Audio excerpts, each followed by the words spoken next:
그 제목이 택하신 곳에서 3대 절기 이렇게 잡았는데요.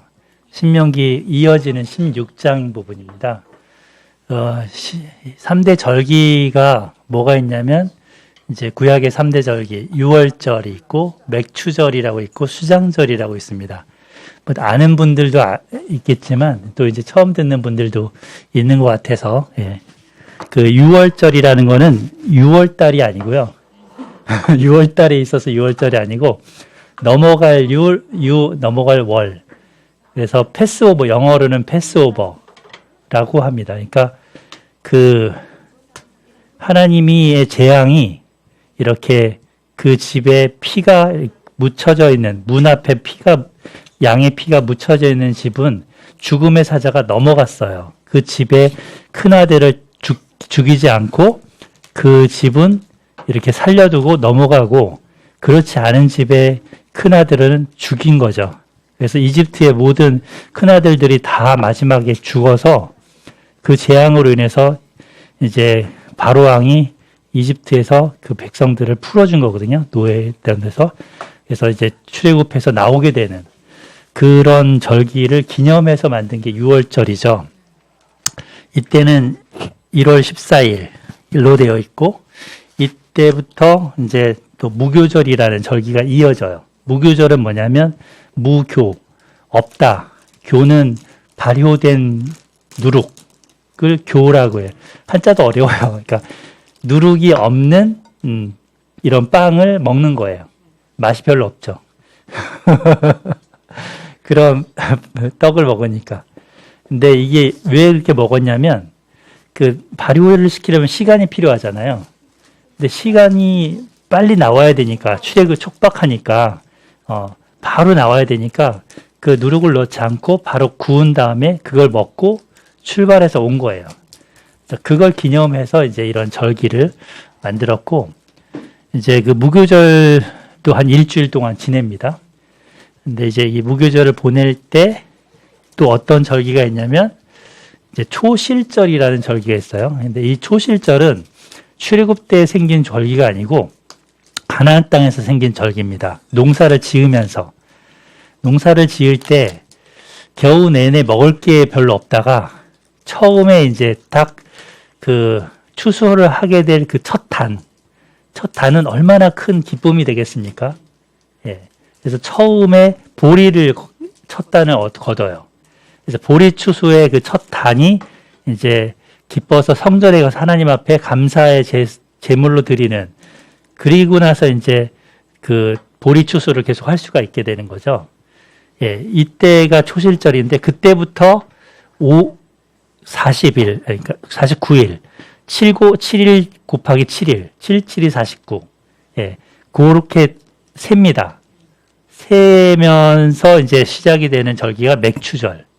또는 다른 말로 7 곱하기 7이니까 77절, 그죠? 맥추절. 그러면서 또 50일이라고 돼요. 49일에다가 다음 날이면 50일이잖아요. 이거를 한자 말로 열순자를 써서 오순. 오순이 거기서 나온 말이에요. 이게 한자 말이라 다 어려워요. 그래서 오순절 같은 얘기고, 맥추절은 저게 보리맥자가 아니고 밀맥자입니다. 밀을 추수하는 절기.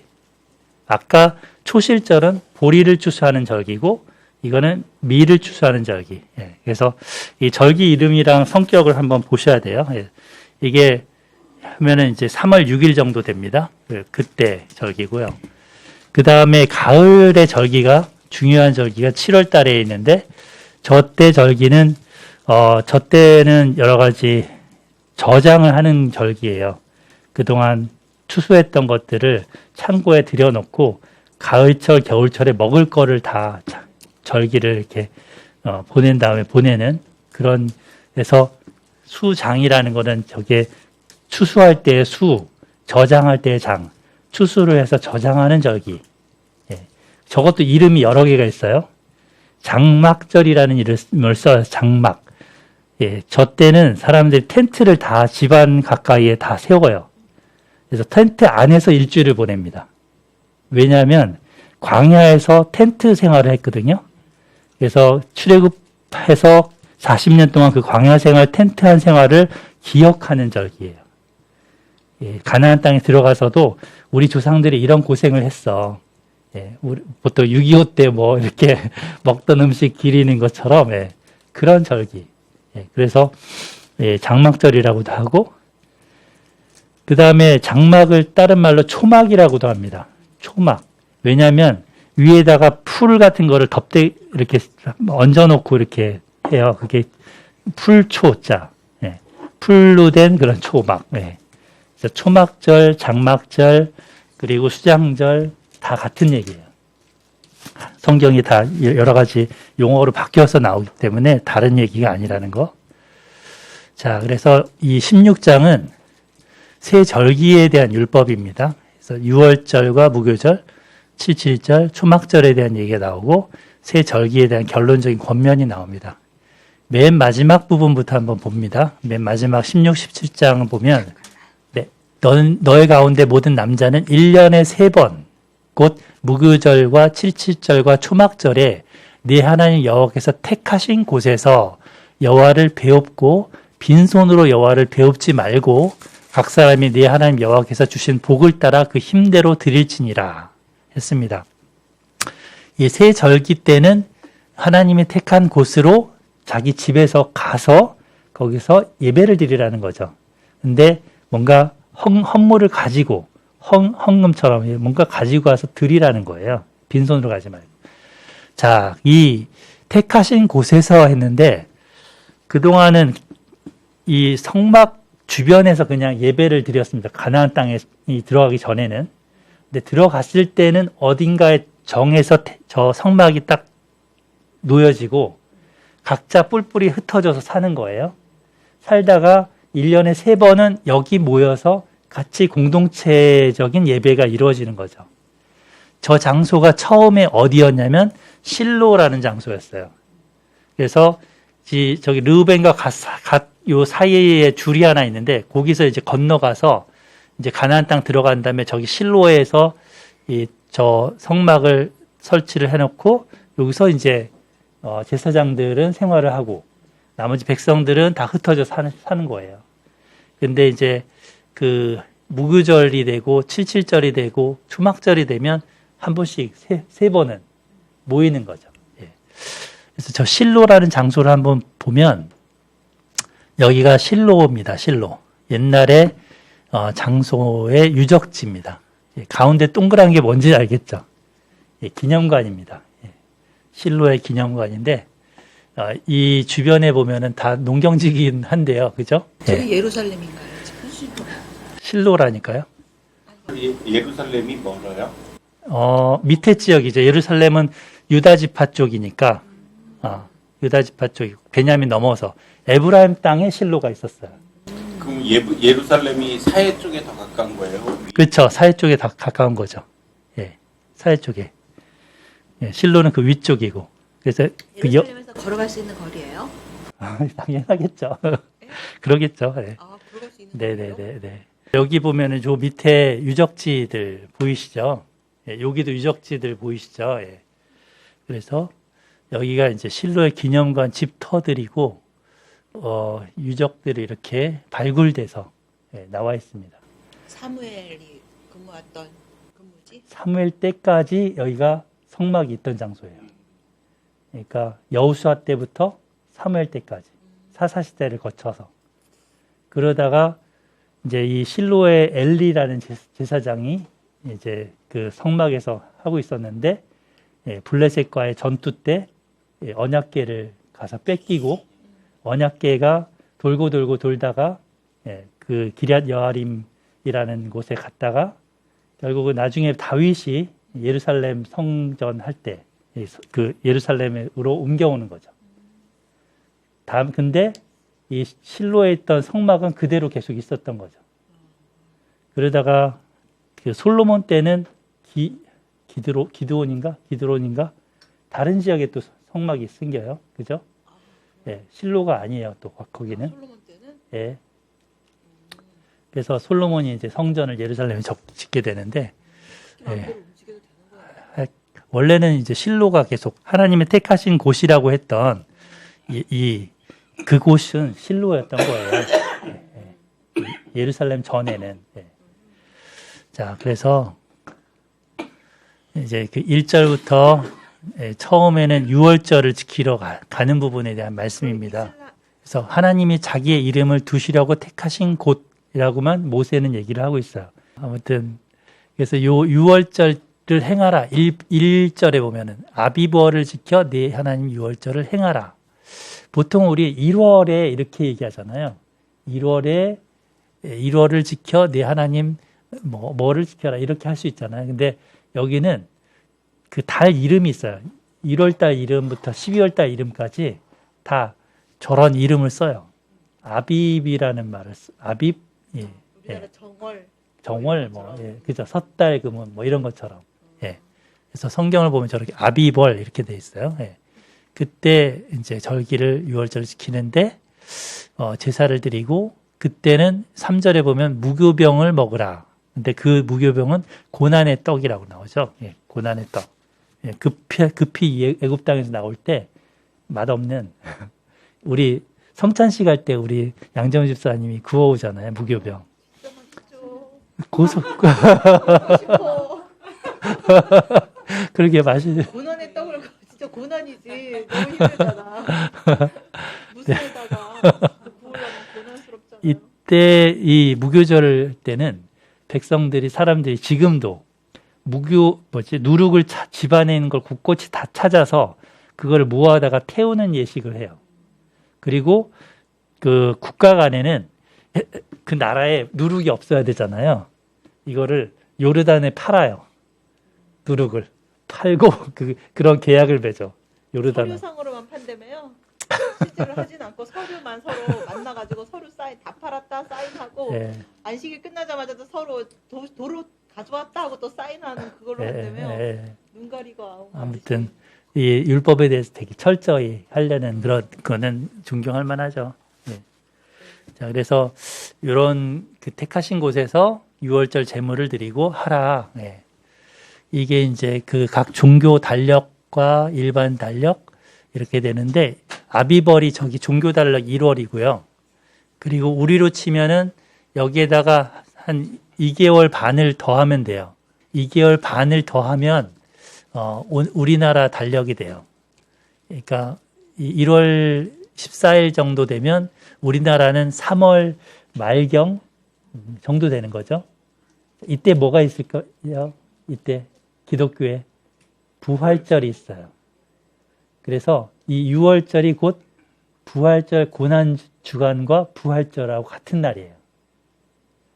원래 같은 날이에요. 근데 좀 계산을 잘 이렇게 좀 중세 이렇게 해갖고 약간 그 계산 방법이 다르다 보니까 딱 똑같지가 않아요. 그 다음에 시완월 3월 6일로 지금 되어 있는데 이제 우리로 치면은 5월 달이 정도 되죠. 이때는 5월 중순경에 성령 강림절이 있어요. 5월 달쯤에. 근데 우리 교회력에서 잘 안 지키죠. 성령 강림절은.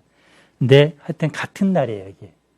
모순절에 성령님께서 사도행전 2장에 보면 급하고 강한 바람 같이 사도들에게 임하셔서 이런 역사가 일어났으니까 그런 거고 7월 달에는 여기 초막절 이 마지막 이 부분인데 이거는 한 9월 말경 우리로 치면 추석 때쯤.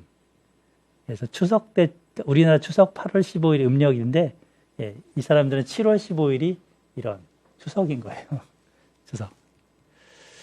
근데 이게 성경적인 위에 절기들이 있는데 이게 밑에는 의미예요. 예수 그리스도의 어떤 일과 하신 일과 연관돼 있어요. 대부분이.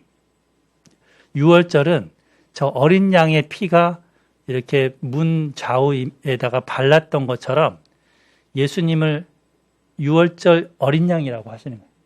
예수님 십자가에 죽으시고 피 흘려서 그 피의 죽음을 내가 받아들이면 그 마음에 그 피가 발라진 것이라고 하는 거죠. 그 사람은 하나님이 심판날에 그 피를 인해서 용서한다 이런 의미인 거예요. 유월절 어린 양. 무교병은 뭐냐면 그 어떤 누룩이라는 건 죄, 여러 가지 더러움 이런 건데 어떤 신앙생활을 그런 것 없이 하자는 거예요. 그런 음식을 먹듯이 신앙생활을 정말 여러 가지 죄에 여러 가지 오염되는 그런 것들 없이 신앙생활을 하자. 뭐 이런 의미로 연결된 거고, 그 다음에 오순절은 성령 강림 얘기했었죠. 아까 77절. 그 다음에 나팔절은 예수님이 재림 때 일곱 나팔 부르는 거. 그리고 속죄일 있고, 그 다음에 초막절인데 초막절은 마지막 이 심판의 어떤 천년왕국 통치 뭐 이런 식으로 연관돼 있어요. 그래서 여호와의 절기라고 했는데 이 절기는 일단은 초실절하고 칠칠절은 아까 설명을 드렸는데 여기에 오멜이라는 거를 셉니다. 7번 세서 그 날짜가 7번 된 날이 칠칠절이 되는 거죠. 여기 보면 6월절에는 뭘 먹느냐? 이 6월절에 먹는 식탁입니다. 그 식탁에 이제 들어가는 5가지, 6가지 이렇게 음식들이 있어요. 성경에서는 쓴나물, 무교병, 또 뭐 있죠? 3가지가 있는데 쓴나물과 무교병과 어린 양, 고기죠. 근데 3가지를 여기다 덧붙여 놨어요. 구운 달걀, 구운 달걀, 그 다음에 허브 같은, 고추냉이 같은 게 있고, 맛조트, 저게 이제 저거 맛자한 거죠. 무교병인 거죠. 하루셋이라는 게 있는데, 저런 거를 막 깨갖고 뭐 섞어 만든 잼 같은 거, 찍어 먹게 만드는 거죠. 찍어 먹게 하는 거. 카르파스라 그래서 이제 양상추 같은 거, 저게 쓴나물인 거죠. 그래서 이런 것을 가지고 6월절에 가족들이 모여서 지킵니다. 촛불을 켜놓고 이렇게 가족들이 모여서 포도주를 마시고, 이게 순서예요. 6월절 만찬에 집에서 하는 순서. 식탁에 촛불 켜고 포도주를 마시고 쓴나물을 먹고 질문과 답변을 하는데, 이건 신명기에 왜 이렇게 우리가 지켜야 돼요? 이제 아이가 물어보면 아버지가 그에 대한 답변을 해주고, 이렇게 어떤 교육인 거죠. 역사 교육 시간인 거죠. 이게 일종의. 그리고 포도주 잔 2번째 잔을 마시고 무교병과 양고기를 먹고 시편을 읽으면서 노래하고 마친다고 합니다. 그래서 이게 자녀들이 하는 질문이에요. 왜 우리가 무교병을 먹죠? 쓴나물을 먹죠? 소금물을 왜 찍어 먹죠? 하루셋에 왜 찍어 먹죠? 6월절 음식은 왜 이렇게 옆으로 누워서 먹죠? 뭐 이런 질문들을 하고 답변을 합니다. 이거는 아까 얘기를 했고요. 자, 신명기 이제 뒷부분에 6월절 말고 77절. 이 77절도 마찬가지 하나님이 택하신 곳에서 예물을 드리면서 함께 즐거워하라 했는데 기쁨의 절기죠. 그래서 오멜이라는 게 저쪽 기독교 박물관에 가면 세계 기독교 박물관에 가면 저 오멜을 해놨어요. 거기 지랑 충남 거기 제천에 저 오멜이 2.2리터 정도 들어가는 곡식을 담는, 그래서 저만큼의 보리를 이렇게 해서 한 오멜 이렇게 되는 거예요. 한 주에 하나씩 이렇게 세는 거예요. 그래서 7주간 동안 7개를 세겠죠. 그러면서 날짜를 계산을 하면서 이 사람들이 기대를 하는 거예요. 뭐를 기대하느냐? 누룩이 들어간 빵을. 그때까지는 무교병만 먹을 수 있는 거예요. 빵을 먹고 싶은 거죠. 빵. 그것도 밀빵. 보리빵이 아니라 밀빵. 사실은 보리는 가난한 사람들의 음식이고요. 밀은 부자들의 음식이거든요. 그래서 이 오순절에 이제 빵을 2개를 처음에 딱 만듭니다. 그래서 이 빵 2개가 있잖아요. 그래서 이 하나의 빵이 아니라 2개를 의미하는데, 이게 뭐냐면 하나는 이방인, 하나는 유대인. 그래서 예수님 안에서, 성령 안에서 하나가 되는 거예요.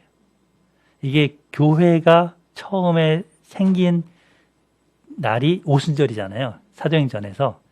구약교회가 또 처음 시작된 게 요 오순절입니다. 출애굽한 다음에 시내산에 도착해서 십계명을 받은 날이 오순절이에요. 그래서 그 십계명을 받은 언약의 말씀을 받은 날이면서 신약적으로는 성령을 받은 날인 거예요. 말씀과 성령으로 교회가 탄생한. 그래서 이방인과 유대인이 예수님 안에서 하나님 안에서 한 공동체가 되는 빵으로. 빵이 되려면 가루가 돼야 되거든요. 완전히 부스러져야 되거든요. 그러니까 이 정말 사람들이 자기 죄인인 것을 고백하고 부스러져서 결국 하나님이 부어주신 성령을 안에서 다시 뭉쳐지는 이런 의미가 있어요. 이게. 자, 그래서 이 77절을 보내게 되는데 이때 유대인들은 저렇게 맛있는 거를 해먹는 잔치를 벌입니다. 이때는 정말 유교병을 집에서 구워 먹고 치즈, 버터, 유제품에 꿀을 섞어서 과자, 케이크를 만들어서 먹으면서 이제 가나안 땅의 그 즐거움을 누리는 거죠. 그 다음에 이제 초막절. 이 초막절은 이 포도주 틀에서 이제 뭔가 절기를 이렇게 그 곡식을 걷어들이고 포도주를 밟아서 이제 그거를 즙을 내 갖고 포도즙을 만들고 포도주를 만들고 하는데 이 함께 즐거워하는 그런 절기를 보냅니다. 이렇게 해서 이제 1년에 3번은 하나님 앞에 보낸다 이런 얘기인데 이 초막절은 우리가 예루살렘에 한번 아내도 그렇고 같이 간 적이 있었어요. 2013년에. 그때가 이 초막절 때였어요. 근데 사람들이 저런 거를 막대기 같은 걸 들고 성전 앞에 가서 막 흔들더라고요. 근데 여기가 뭐가 있는가 나중에 이렇게 보니까 이런 것들이 있는 거예요. 대추야자 줄기, 버드나무 가지, 유자 열매 이런 걸 한 다발로 만들어서 이제 하는데 이게 레위기에 있는 것들을 그대로 시행하는 거더라고요. 이렇게 종려나무 가지, 무성한 나무 가지, 시내버들, 아름다운 나무 실과 이것도 다 의미를 붙여놨어요. 4종류의 사람이 있다는 거예요. 인생에는. 인생엔 4종류가 있는데 향기가 있고 열매가 있어야 돼. 향기도 있고 열매도 있어야 돼. 둘 중에 하나만 있으면 안 돼. 근데 종려나무 가지는 향기가 없어. 근데 열매는 있어요. 열매 잎이에요. 이 사람은 율법은 있지만 향기가 없는 악한 사람이라는 거예요. 율법만 있는 사람이라는 거예요. 딱딱한 사람. 무성한 나무가지는 향기는 있지만 맛이 없어요. 이 사람은 착하지만 그냥 착하기만 한 거예요. 율법이 없는 사람인 거예요. 시내버들은 둘 다 없는 거예요. 그래서 율법도 없고 악한 사람. 아름다운 저 실과 에트론이라는 저거는 율법 말씀도 있고 향기도 있는 사람이에요. 그래서 저런 사람이 되기를 참 재밌죠. 이런 의미를 보면. 그래서 저걸 흔드는 거예요. 아이들에게 진짜 교육이 끝내주게 시키는. 그렇죠. 그리고 또 이 초막절에는 큰 날이라고 있습니다. 초막절을 보통 8일 동안 보내는데 저 때는 일을 안 해요. 다 국가적으로 공휴일이에요. 저 마지막 날에는 물 깃는 행사를 합니다. 실로암이라는 그 예루살렘에 가면은 실로암이라는 못이 있는데 제사장들이 저렇게 그 그릇을 가져가서 물을 떠다가 저 위에서 물을 붓는 행사를 해요. 저거는 비를 내려달라는 일종의 기우제와 같은. 그러니까 이때까지 비가 거의 안 오는 건기인데 이때부터 이제 이른 비가 내리는 시기로 들어가거든요. 이른 비가 제때 와줘야 곡식에 씨를 뿌리고 씨가 움터서 나올 수가 있어요. 그래서 요 그릇에다가 이렇게 물과 포도주를 같이 부어서 하나로 뭉쳐지잖아요. 물과 포도주가 함께 뭉쳐져서. 그죠? 이때 예수님이 누구든지 목마르거든 내게로 와서 마시라 하면서 예수님 초청하신 거죠. 누가복음 8장에 보면, 요한복음 8장에 보면. 그리고 초막을 또 이제 만드는데 초막을 그 만드는 기억을 어디서부터 갖고 있는 거냐면 예루살렘 이스라엘 백성들이 출애굽한 게 저쪽 람세 쪽에서 이렇게 출애굽을 처음에 했는데 비돈을 지나서 숫곳이라는 곳에 머물렀다 그러잖아요. 저 숫곳가 초막이라는 뜻이에요. 장막, 초막, 숫곳. 그래서 이렇게 머물렀었고, 뭐 야곱도 숫곳이라는 다른 장소에서 이렇게 우리간을 짓기도 했었는데, 저거를 기념해서 이제 이런 초막을 만듭니다. 숫곳. 그래서 초막절을 히브리 말로는 숫곳이라 그래요. 예. 그래서 광야에서 저렇게 초막을 짓고 하는데 저기는 천정에 구멍이 막 이렇게 나 있어요. 그래서 밤에 이렇게 누우면 별을 볼 수 있게. 그래서 별을 보면서 하나님이 이제 그런 우리의 피난처가 되신다. 뭐 이런 식으로 자녀들을 교육도 하고 일주일 동안 저기서 집안이 있어 집에 침대가 있어도 저기서 잠자는 거죠. 애들이랑 같이. 그래서 일주일을 보내는 거예요. 그래서 아파트는 어떻게 하느냐? 아파트 베란다에다 저렇게 초막을 지어요. 그래서 바깥에서 일주일을 보냅니다. 아파트가 공사 중인 게 아니에요. 그리고 전날은 이제 추수하는 거죠. 이런 포도를 다 저기 넣고 발로 밟으면 즙이 점차 곱게 해서 이쪽까지 흘러내려서 모이게. 그래서 저거를 모아서 포도즙을 가지고 이제 하는 거죠. 그리고 이때는 이제 심판의 날이면서 구원의 날이다 이렇게 얘기를 하기도 하죠. 다음에 17장, 18장에는 이제 다음 주 설교 제 내용인데 여기는 우리가 10계명 중에 5번째 계명이 뭐죠? 내 부모를 공경하라. 그래서 내 부모에 해당되는 이스라엘의 지도자들, 이 지도자들을 어떻게 공경할 건지, 어떤 사람을 세울 건지 그거에 대한 설교 내용입니다. 그러니까 여기 앞에 부분은 안식일의 연장선상에 있는 절기들을 설교한 거예요. 모세가. 옛날에 제가 10계명 순서대로 이게 돼 있다고 그랬잖아요.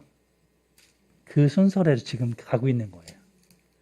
그래서 옛날에 10계명을 읽어도, 신명기를 읽어도 왜 갑자기 이게 나오고 그랬는가 했는데 요즘 설교하면서 좀 공부하면서 알게 돼요. 되게 체계적이다. 혹시 이제 여기까지 하고 질문 있으면 질문 받겠습니다. 전체를 다 안 받아준다, 안 받게 한다라는 거는 아닌 것 같아요. 줄여준다. 일종의 빛에 받을 것을, 이 본문의 부분에서는, 그래서 가난한 자에게 받을, 예를 들어 10만 원이 있으면 그 중에 5만 원만 나중에 갚으라. 뭐 이렇게 한다든지, 그런 식이지 않을까.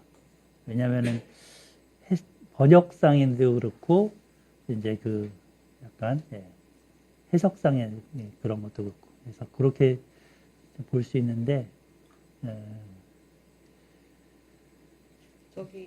안 받는 거는 저 때죠. 희년 때. 50년 주기로 돌아온 희년 때는 완전히 다 탕감하시는 거죠. 그 제도라는 게 우리 신자, 불신자 같이 섞여 살기 때문에 지금 해서는 바로 적용하기 힘들 수 있지 않을까요? 국가에서 정하는 제도나 이런 것도 그렇고. 그러니까 어떤 교회 공동체 안에서 이렇게 하라라는 의미로 좀 받아들이는 게 동족과 이방 사람의 차이. 사실은 가나안 땅에서는 진멸하잖아요. 그러니까 하나님을 거스리고 우상 숭배를 유혹하고 이런 세력이었다고 보기 때문에 진멸을 했고, 구약 시대 때는 거의 이방인과의 결혼도 하지 말라고 했었고, 근데 신약 시대에 와서는 우리가 이방인이잖아요. 우리가 이방인인데 하나님의 교회, 하나님의 공동체에 들어올 수 있게 문이 열렸고 그 안에서 이제 교회도 어떤 이방인과 동족이라는 구별이 약간 희미해진 것 같은 느낌이 있어요. 그래서 지금은 뭐 신자냐 불신자냐 뭐 이렇게 구분도 짓는데 아직 안 믿을 뿐이지 언젠가 믿을 사람도 있는 거잖아요. 그래서 미신자라고도 하는데. 그래서 어떤 그 이웃사랑의 범위가 굉장히 폭넓어졌다. 라는 생각이 들어요. 예수님 때도 보면 내 이웃이 누구냐? 내 이웃이 보통은 그렇게 질문을 했을 때 사마리아 비유에 보면 그 경멸하게 여겼던 유대인들을 경멸히 여겼던 이웃이 아닌 사람이잖아요. 근데 그 어려운 사람을 도운 그 사람이 이웃이 준 것처럼 너도 그렇게 하라 이런 얘기라서